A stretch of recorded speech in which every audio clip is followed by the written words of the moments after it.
as the warm-ups have ceased here at the Charger Dome, let's take you through our Northside Insurance starting lineups. Northside Insurance with locations in Centerville and Bloomfield. Call Amy or Sandy in Centerville or Lisa and Lynn in Bloomfield. We'll begin with the visitors, Twin Cedars Sabres out of Busey. We highlighted a couple of them here for you. Jillian French being one, a junior on this team that leads the squad with 90 kills, hits 150, and also a team-high 50 ace serves. This is a strong Twin Cedars serving team. We'll talk more about that. Also highlighted Amy Mockenhop as well, a sophomore who's being asked to step in as the starting setter. An injury to Riley Duncan has her out, so Mockenhop will be the setter tonight for the Sabres. Now for Chariton, and this is a lineup that is riddled with those seniors here on senior night. We highlighted Grace Watkins and Lane Braby. Lane, for as we talked about in that pre-match interview, and what she was able to accomplish during that match against Wayne behind the service line with 4 ace serves and really sparked that run in the second. And then setter Grace Watkins, who is being called upon to distribute that volleyball amongst the hitters and will certainly be counted upon here to help get them off to a fast start with some good sets and get that offense into a little bit of rhythm here right out of the gate.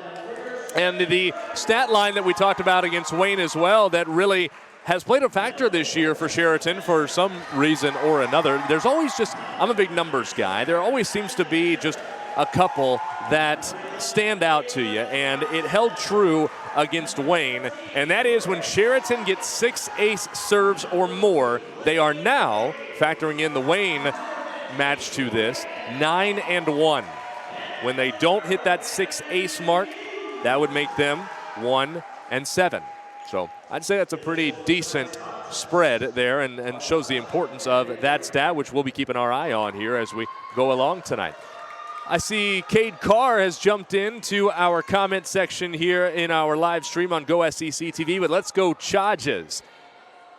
Trying to get in with that New York accent, I guess, with how he spelled it there. So, Cade, thanks for watching along with us. Everybody that is with us, we are more than happy to hear from you here in our comment section. You can see the blackout from the Chariton student section as the Chargers get ready to break the huddle and take to the floor here. I found out that it is blackout night for the students because with it being homecoming Thursday, what are they going to do after the volleyball match?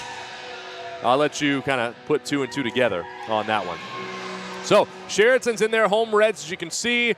Twin Cedars in the road blues on the left-hand side from our vantage point of the floor here at the Charger Dome. Also, during our broadcast, we're going to be able to pass along some of the results from the Chariton Cross Country Invitational that took place earlier this afternoon at Lakeview Golf and Country Club. I was able to get over to Lakeview before we got started with the triangular here and just able to shake some hands and offer some good luck to the runners that were out and about and the coaches too.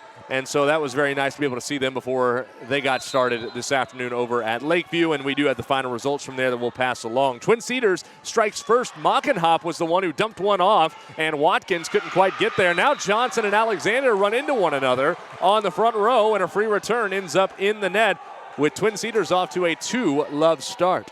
For those of you that weren't with us in that Wayne match, the Falcons had a total of 31 other errors. You might have heard me talk about it with Coach Watkins if you were with us there in our pre-match interview. An overpass here from Alexander gives it back to the Sabres, and the swing is going to go long. However, our side official says that was it a net violation? Yes, it wasn't touched.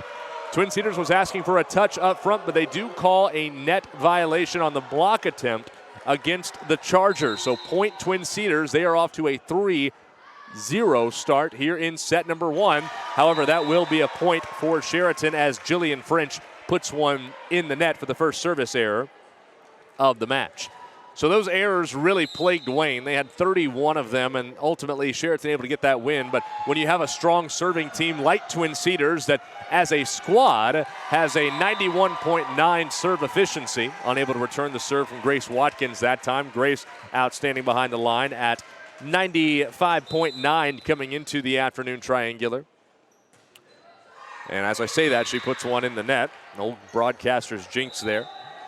You can't count on that number of errors like what Wayne had in that match. Rotating out for Twin Cedars is Allie Reed. In her spot comes Katra Sterner. And serving is number 12, Amy Mockenhop. Dug by Braby here. Watkins going to set it middle for Alexander. Off the block of Keisha Reed and kept alive by the Sabres. This one's going to sail long from number 8, Sophie Lyle. And the first kill error for Twin Cedars. We'll see Olivia Curtis come in, as well as, I'll say it again, Hannah Schlutz. I got that right now. I don't know what it was. I even double-checked the pronunciation with Coach Watkins before the match in Eldon, and I guess he and I just both overlooked it on my roster, so I do apologize to the Schlutz family. And a whistle goes against Twin Cedars as Mockenhop got pulled a little too close to the net that time and gets whistled for the violation on the pass on the back row. Kinson Roberts, the libero, with the pass. Olivia Curtis to serve again. This time Sterner digs. Mockenhop under it. Over to Reed. Blocked back up front. That's Schlutz who got a piece of it. But Twin Cedars was ready. Watkins to the back corner. Roberts now the pass to Mockenhop. Here's Lyle. She put it in the net. Now that is one area, while they are very efficient with their serve, Twin Cedars averaging just 5 service errors per match in their previous 17 coming into tonight. They do average 13 kill errors each time out there. Short serve, got over the tape, and Sterner stuck with it. Now Lyle sets for Sterner, and she got one to fall over the block and off of Watkins.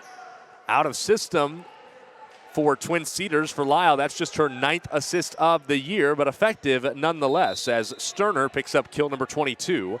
And the side out to Twin Cedars, all tied at 5. McGee's pass over to Watkins. She sets it up for Lane Braby. Crosser, diving save Mockenhop, but neither Reed nor Sterner could get to it from there. A kill in the book for Lane Braby.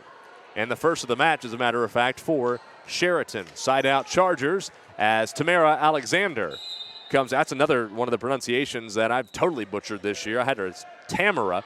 It's Tamara. I don't know what Coach Watkins and I were thinking that night in Eldon. Here on the attack is Gall. Pinballs around. Now over to Lyle to set from Mockenhop. Diving save Curtis. And Alexander and Watkins weren't quite together on what they wanted to do. They sent it under the net on a ball handling error by the Chargers. Side out back to Twin Cedars and tied again here in the opening set, putting Sophie Lyle back behind the service line. Please feel free to share around our live broadcast here of Chariton and Twin Cedars volleyball. We'd love anybody who's not here at the Charger Dome and interested in seeing what's going on to be able to watch along with us. That's why we're here. Hannah Schlutz gets a kill from her middle spot off the set from Grace Watkins. And a side out right back to the Chargers. And Lane Braby here was the hero from behind the service line against Wayne with her 4 ace serves. And how about one right out of the gate against Twin Cedars? 8 up Roberts on the back row. That's going to give the young lady now, Lane Braby, a total of 21 ace serves on the year. That one hits up high. Sterner tracks it down. Going to have to take a lot on a free return. It doesn't get there from Lyle. Ball handling error by the Sabres, and Chariton now owning a 3-point advantage here in set number 1. Of course, formatting purposes for you, for those of you watching with us, with it being a triangular, it's a best 2 of 3 rather than your typical 3 of 5 duels, and we do go to 25. Gall with a nice swing, but dug by Mockenhop. Now a joust at the net. Gall won it, but behind was Lyle to keep it alive. Schlutz to the back corner. Roberts reaches for it. Mockenhop over to number 9, French, who punches it over. Schlutz was there. Braby and Watkins not on the same page. Lane had to dive for it, but they called 2 hits anyway on Grace. Ball handling error for the Chargers now. And a side out to Twin Cedars with Katra Sterner ready to get us back rolling here in the opening game. Braby hits it up high on the dig. McGee back up front. Schlutz free return. She put a little mustard on that one and hit it off of Sophie Lyle up front, who able to punch it up in the air, but that was about all. It went out of play. Pretty effective for Hannah Schlutz again, who's making her presence felt. She's going to take a seat this time now, as in the rotation her spot comes out, as does Olivia Curtis, with Jessica Metzger back in to serve and Ava Johnson up on the front row. Metzger walks into the right-handed serve, dug by Lyle. French with a roll shot falling away. Braby handles it. Watkins going to set it up for Johnson. Tipped it around the block. Diving save. It might have been out, but it was pretty close. As on that save was number 6, Kristen Durian. And then Lyle can't get enough on it from the back row to get it over the net. Third kill error by Twin Cedars. The lead stays at 4 for Chariton. Or I guess gets back to 4, rather. Metzger, overhead dig Lyle. Roberts, a couple of Sabres hit each other. Johnson let it go, and it landed in right on that 10-foot line where it intersects with the boundary. Just not quite aware of where she was on the court that time in relation to the sideline. And Twin Cedars gets the point. Kinson Roberts will serve. Dug by Metzger. McGee sets it up. Johnson didn't get enough. Came off the tape and fell back on the Chariton side. Second kill error by the Chargers. And just like that, Twin Cedars back to within a couple.